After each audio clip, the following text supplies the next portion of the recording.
Bonjour, cette vidéo fait suite à la vidéo sur l'installation et le paramétrage rapide de Telnet.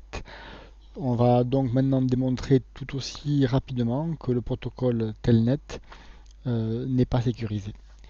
Bien, je suis dans la même configuration que précédemment, à savoir j'ai une machine sous Debian pour lequel Telnet est installé, le service est démarré.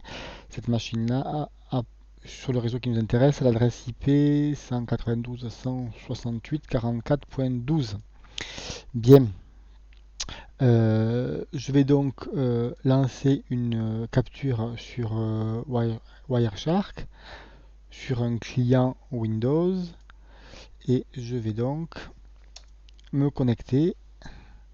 Alors, j'attire votre attention sur le fait que jusqu'à présent, sur la réponse de ma cible correspond à me demander mon login, ce que je vois apparaître ici, et je vais donc répondre mon login. Et désormais ici, euh, je vais vous demander d'observer attentivement la dernière lettre du paquet qui est ici. Donc ici, je vois apparaître un T, puis un H, puis un O, puis un M, puis un A.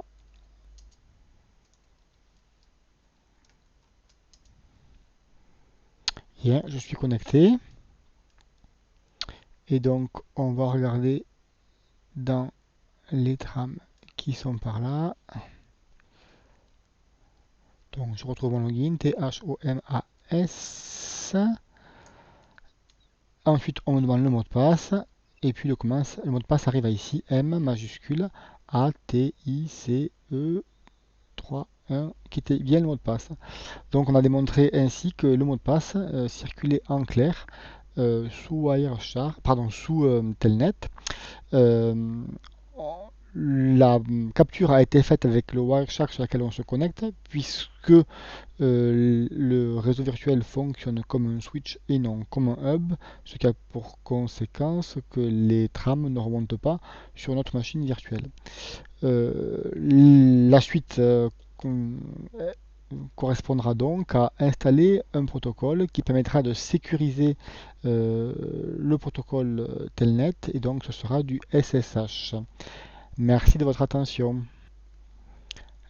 Après avoir installé SSH sur notre serveur Debian, nous allons maintenant vérifier l'aspect sécurité sur la connexion vers notre serveur.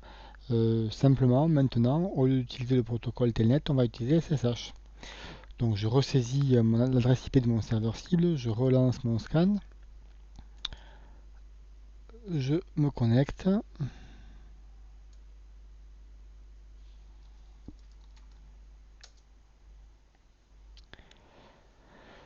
D'ores et déjà, on peut voir ici que les informations qui transitent sont sécurisées et sont envoyées à l'aide du protocole SSH. Je mets mon mot de passe.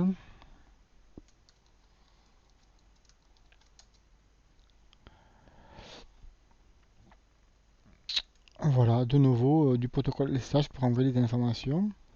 Si je fais de nouveau maintenant la commande ls, ben, les informations qui listent les dossiers distants sont bien apparues, mais en aucun cas je ne peux obtenir ces informations-là sur les trames qui ont été échangées. Donc le couple Telnet SSH est bien évidemment à favoriser.